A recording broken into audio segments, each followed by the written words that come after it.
Assalamu alaikum wa rahmatullahi wa barakatuhu. Barlıq Şərq Türkistanlıq əziz qarindaşlar.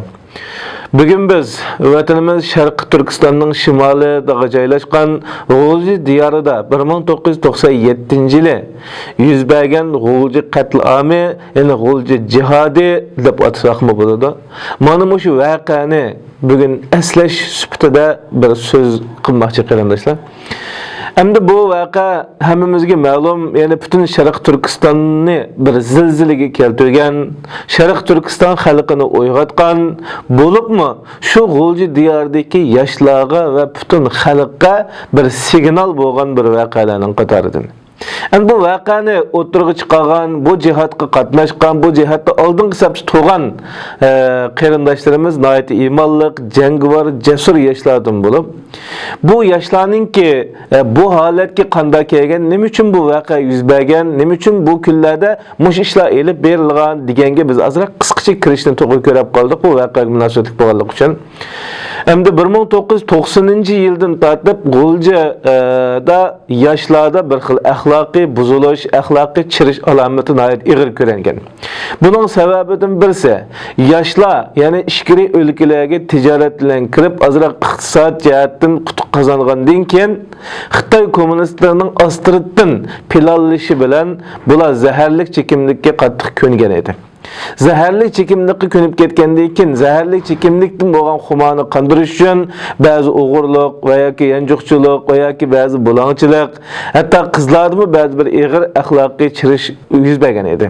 Bu vaqtda shu G'ulji diyoridagi bir turkum o'tirak iymonliq yoshlarimiz bu yoshlarning tugab ketib qolganligini, bu yoshlarning axloqi chirib ketib qolganligini ko'rib, bularni bir biz xalqimiz bunda qo'yib qo'ysak bo'lmaydi, bularni cho'qim biz to'g'ri yo'lga, ya'ni bir hidoyat tarafga yetaklashimiz kerak deb bular dastlabda, ya'ni qadimda, ya'ni keyin bu Xitoy kommunistlar naqshi musiqani aralashtirib uni mashrabni, ya'ni nag'maga, ya'ni so'z nag'ma navoga o'zgartirib etgan. Asli bizningki burungi qadimiy ota-bobolarimizdan o'yinilib kelgan mashrab deydigan bir so'rin bor edi. Bu mashrabda yoshlarga adab, axloq, qoida, yo'sin, urf-odat o'rgatilgan mashrabda. Mushuni biz tashkillab yoshlarni shu tarafga jalb qilaylik deb, ya'ni ilm mashrabi degan bir mashrabni tashkillagan. Bu mashrab dastlabda keng kushadi, hatto qizlar, o'g'illar aralash holatda boshlanib, bag'ansir taraqqiy qilib, qizlar ayrim, o'g'illar ayrim holatga kelgan. Ondan Sharq Turkiston, ya'ni G'ulji diyorininki butun yeziq qishloqlariga tarab, hamma yerda zodi mashrab tashkillangan, mashrabdan bir yigit beshi bo'ladi, uning shar'iy jihatdan bir ulamo qozisi bo'ladi, uni tashkillaydigan uning bir pashshab bo'ladi va uningki ba'zi bir tartiblarini tuzadigan ba'zi bir nazoratchi cho'ngli bo'ladi. Mana shunday holatda tartibli holatda G'uljining taraf-taraflariga yayilgan. Bular bu yoshlarning bu qizg'inligidan, bu taraf kirib ketgan yoshlarning qizg'inligidan foydalanib, bu qizg'inlikni texnik oshiraylik degan maqsadda 1995-yili 6-oy mezgilida bir futbol musobaqasi o'rnashtirgan keng ko'lamlik. Endi bu mashrab boshlangandan keyin yoshlar nihoyatda bak aktivlik bilan bunga kirib, nurg'unlar namoz o'qiydigan bo'lib, urf-odatga an'anaviy bizningki qoida usullarimizni o'rganib, zaharli chekimlikni tashlab, o'g'irlikni tashlab, hattoki o'zi chekayotgan tamaki va aroqdan iborat hamma narsani tashlab, nihoyatda bir xil yaxshi tarafga moyil bo'lgan edi. Buni ko'rgan Xitoy kommunistlari buning nihoyatda bir xatarlik tarafga aktiv bo'lganligini sezib, bu futbol voqeasini amaldan qoldirib etgan va bularning oldin qatordagi boshlamchilardan bo'lgan shu feral voqeasidagi shahidimiz, ya'ni Abduxalil Mijitni tutib ketgan. Bununla qarşı holatda bu yoshlar 95-yil 8-oyning 14-kuni bir namoyish elib borgan. Bu namoyishda jiq o'lim yetim ahvoli bo'lmaganligi uchun bu bek tarab ketmagan.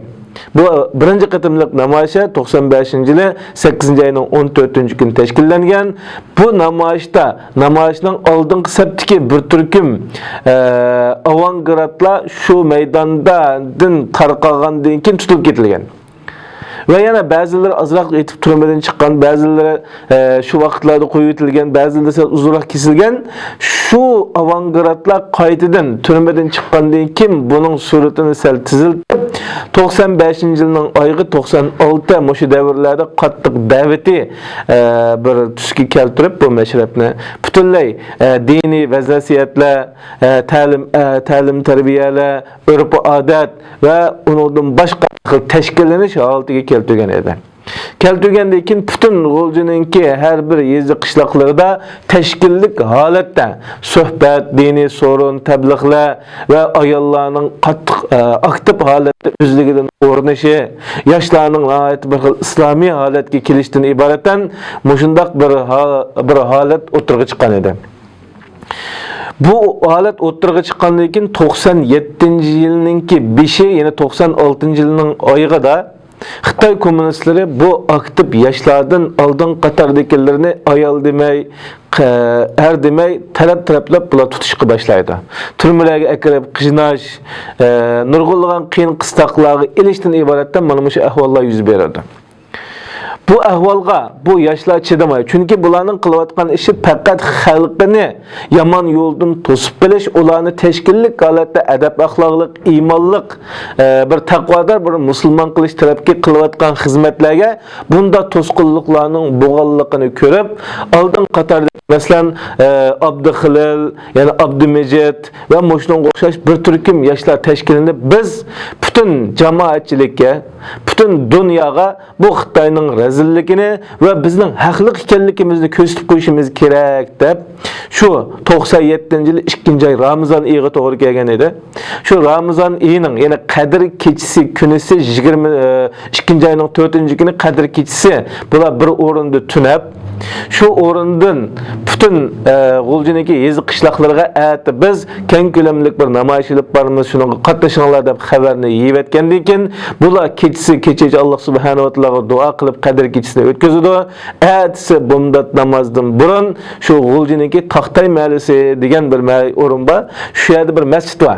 Shu masjidning sarrabxonasiga kirib, shu yerda har birisi o'zi g'usl tahorat elib, ya'ni Allohning dinini ustun qilish uchun bütün dunyoga Uyg'urlarga bo'layotgan zulmni va Uyg'urlarning haqliq bir da'vo ustida ekanligini bildirib qo'yish uchun bular shu yerda Alloh nomida qasam qilib, g'usl tarat elib, ya'ni o'zining o'lib ketsak, bunday bir pokiz holat ketili deganligini maqsad qilgan holatda g'usl tarat elib, 2-oyning 5-kunisi bular soat 10 atrofida 9 ve 10 o'rtasida bular G'uljining asosli qaynoq bozorlari, qaynoq rayonlaridan bo'lgan Tashlabkiga bir tungan masjid va shu masjidning oldiga tashkillanib shu yerga yig'iladi.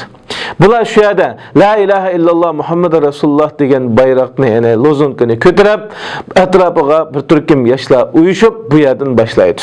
Bu yoshlar dastlabda oldingi sabtikilar 30 bilan 40 ning o'rtasida bo'lsa-mu, ammo ular bag'ansir butun burunqi mashrab a'zolari va bu yoqdan yezi qishloqlardan kelgan mashrab a'zolari va uningdan boshqa shu G'ulji diyoridagi g'ururlik, vijdonlik yosh o'g'il qizlar bu safga qo'shilib ketadi. Bular bu namoyishni Allohu akbar degan sadolar bilan shu tunga masjidni tashlab ketib boshlagan beti shaharlik soqchi tarafga qarab yo'l oladi. Bu voqeani o'z ko'zi bilan ko'rgan nurg'un shohidlarning deb birishicha, bular shu holatda nihoyat jangovar qaysarki, bular hatto menib qilishdan qisilib qolamiz, ulgurib mang'olmaymiz yetishib deb yoki chambarchas bo'lolmaymiz deb o'zining qimmatbaho palto, nurk chopon, quloqcha va bunda ig'ir kiyimlarni butunlay silib ko'ch-ko'chalarga tashlab etgan. Nurg'un kishilar hayron qolgan, bular shunda qimmat narsa tashib nega bordiganda deb. Ammo bularning Allohning diniga bo'lgan muhabbati, shahidlikka bo'lgan muhabbati, haq suyarligi bu ularning oldidagi o kiyim-kechaklarni tashlash ularga nisbatan hech qanday bir holat emas edi. Bular bunda chambarchas bo'lgan holatda, bular shaharlik soqchining qishig'i bo'lgan vaqtda bularning soni bir qancha yuzga yetib ketadi. Ba'zilarininki bayon qilish 300, ba'zilarining 600 minggacha degan ko'rilmalar bor. Yani şahitlar bor. Mana bu shundoq san olgandan keyin naq aşağı kelgan vaqtda soqchilar tarafdan qo'rishilib, bir turkumlarga o'q etiladi, bir turkumlarga qattiq suvoqda shu 2-oydan qattiq suvoq vaqtida muz suv, ya'ni so'g'oq suvni etib, ularni to'ngiltib mang'amag'idek holatga keltirgan va shu atrofga yig'ilganlar qattiq ig'ir bostirilgan edi. Bular şu bastırılışda nurgulları tutulgan, nurgulları şehit kılıngan edi. Şunun da tutulganlarının içinde aldın saptaki Abdülhalil Mecid ve Abdülmecit'la bu noktada. Ve bu vakaya şahit boğan hazır muhacirat yaşayotganlarning ki öz ağızdan deyişçe bu vakada hatta kızlarmı, çoğun adamlarmı, yaşlarmı, her xil tipdeki adam bulup bu komünist Xitoy bu vaqtda hech kim mayli ayol demay, çoğun demay, kichik demay shu tutgan bedi tutup maşıllaga shu mal basqandek besip qaçılap bularni shu atrofdagi yangi turmisi deymiz ve onundan keyin chapchal turmisi ve yerdagi shaharlik hukumatninki maxfiy sulash o'rinlari butun o'rinlarga taqib shu kunda qattiq tutish elib borgan.